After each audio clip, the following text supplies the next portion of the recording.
Hi everyone, my name is Jor. I'm here with Pyramind today, just to show you a couple of small LFO tricks. I made this sound. It has sort of a floomy kind of character.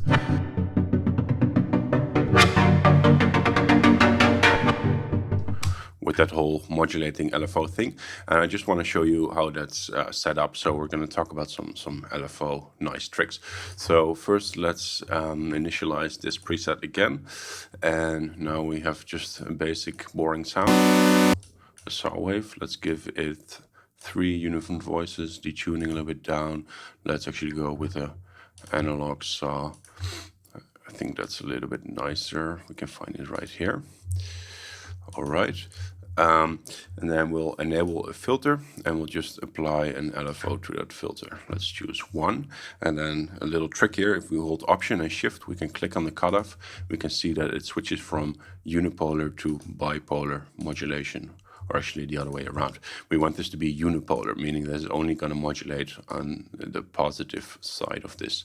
All right, so right now this is very 1990s kind of sound.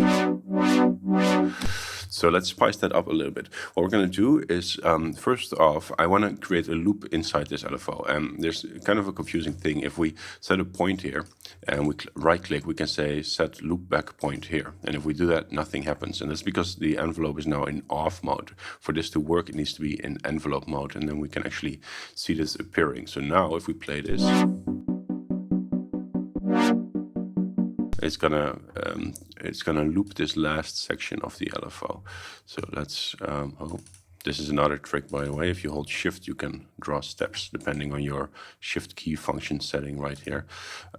We don't want that though, so I'll reset this.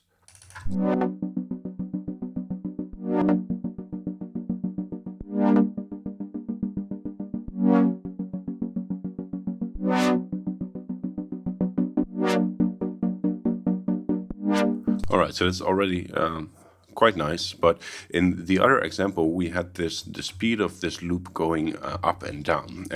This is sort of a newer version. If you don't see this option, you might need to update Serum. But what you can do with one of the later updates is you can right-click here and you can actually modulate the x-axis of this point with something else, such as, well, let's choose LFO 3 maybe, and now you can see this modulation range appearing here, and this point is going to move to the right and move to the left. It will never move further to the left than this point because that's not possible, so this range is technically only this last 3/4 there. But that's pretty cool. So if we now go to the matrix here, we can see LFO bus 1. If we click on this arrow here, this is the same approach. We make it unipolar again. And now we can limit the range a little bit.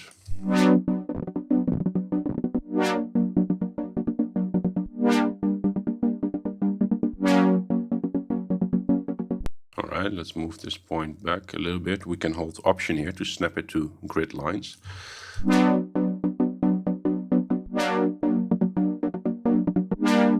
And now we can use LFO 2 to change that rhythm a little bit. Oh, sorry, rather LFO 3.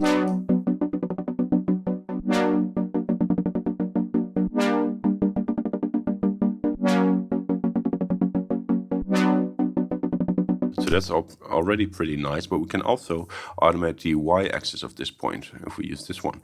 We could choose the same LFO for that, but let's choose a different one so that we get extra control. So now it's going to automate this up and down based on LFO 4. So again, I want this to be unipolar, and I might just give this the full range. Come on, thingy. And then we can set the original point down.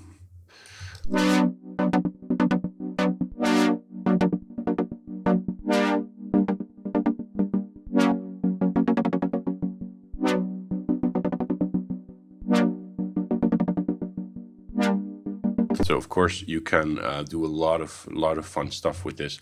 I don't actually like the up-down modulation that much. I'll limit that a little bit. We can even do this with multiple points. Like we could also modulate this point with something. Let's say we modulate this with LFO 5, and again we make that unipolar.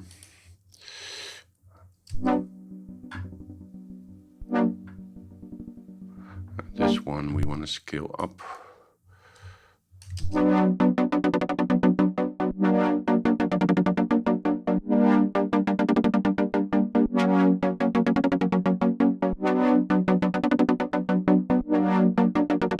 So with this, just by messing with the LFO rates, you get quite some unique new sounds. Let's actually make the sounds a little bit nicer. Let's add another saw wave. Let's drop this an octave, give it some unison as well. And of course send that through the filter. And we can give this a little bit of hyper dimension. And we can give it a plate reverb maybe, or a hall reverb with the size all the way down.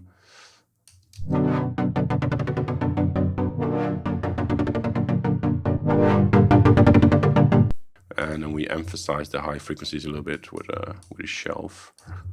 Sort of a low Q, boost that a little bit.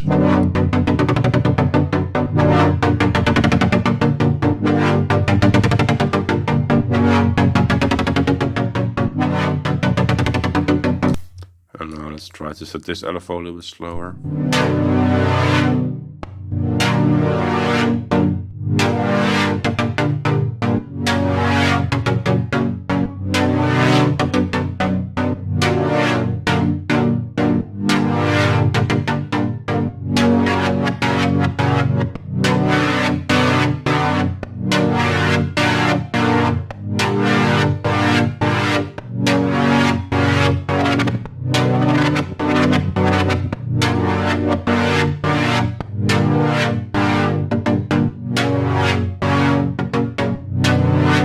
So just with using some simple chords, we can get quite a lot of variation in this.